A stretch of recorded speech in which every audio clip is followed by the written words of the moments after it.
చంద్రబాబు పవన్ పైన రాళ్ల వర్షమేంటి? అరకు ఎంపీ అభ్యర్థి కొత్తపల్లి గీత మండిపాటు. టీడీపీ అధినేత చంద్రబాబు జనసేనాని పవన్ కళ్యాణ్లపై వరుసగా రాళ్ల దాడి చేస్తున్నా ఏపీ ప్రభుత్వం నియంత్రించలేకపోతోందని అరకు కూటమి ఎంపీ అభ్యర్థి కొత్తపల్లి గీత మండిపడ్డారు. అల్లరి మూకలను నియంత్రించడంలో పోలీసుల వైఫల్యంపై ఆగ్రహం వ్యక్తం చేశారు. ఈ రాష్ట్ర ప్రభుత్వం శాంతి భద్రతల రక్షణ కల్పనలో వైఫల్యం చెందిందన్నారు. నాయకులు బరిలో ఉన్న అభ్యర్థులకు ప్రజలకు రక్షణ కల్పించలేని ఏపీ సీఎస్ డీజీపీని తక్షణమే విధుల నుంచి తప్పించాలని డిమాండ్ చేశారు. ఈ వరుస సంఘటనలపై ఎన్నికల కమిషన్ కూడా తక్షణమే స్పందించి బాధ్యులపై కఠిన చర్యలు తీసుకోవాలన్నారు. భద్రతా వ్యవహారంలో ప్రజాస్వామ్యానికి విఘాతం కలిగించే చర్యల్ని సహించకూడదని కొత్తపల్లి గీత స్పష్టం చేశారు. వేయడం జరిగింది.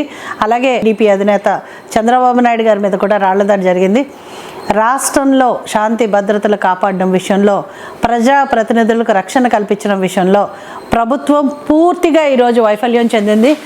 అండ్ ప్రజాప్రతినిధుల మీద జరిగే దాడులు ప్రభుత్వ వైఫల్యమే కాకుండా ఈరోజు మన డీజీపీ, మన సీఎస్ ఎవరైతే ఉన్నారో వాళ్ళు 100% దీని మీద రియాక్ట్ అవ్వకపోవడం, ప్రజాప్రతినిధులందరూ ఈరోజు బరిలో ఉన్న ప్రజాప్రతినిధులందరికీ కూడా ఒక సీరియస్ థ్రెట్ ఉంది ఈరోజు. సో ఈ చర్యలు ఈవేళ జరుగుతున్న పరిస్థితులను చూసి డెఫినెట్గా ఎలక్షన్ కమిషన్ దీని మీద చర్యలకు ఉపక్రమించాలని చెప్పి నేను డిమాండ్ చేస్తున్నాను. ఎందుకంటే మనం చూస్తుంటే ఈరోజు పర్మిషన్స్ పేరుతో వేధిస్తున్నారు. పర్మిషన్స్ వచ్చిన తర్వాత ర్యాలీల్లో ఒక్క పోలీస్ అధికారి కూడా కనిపించట్లేదు. ఈరోజు ఏ సంఘటన జరిగినా రాష్ట్రంలో ఖచ్చితంగా బాధ్యత ఎలక్షన్ కమిషన్ మీదకి వెళ్తుంది. కాబట్టి ఎలక్షన్ కమిషన్ ఈరోజు కోడ్ ఉన్న సందర్భంలో ఇక్కడ ఏ చర్యలు కావాలో ఆంధ్రప్రదేశ్లో తగిన చర్యలు చేపట్టవలసిందిగా చెప్పి నేను డిమాండ్ చేస్తున్నాను.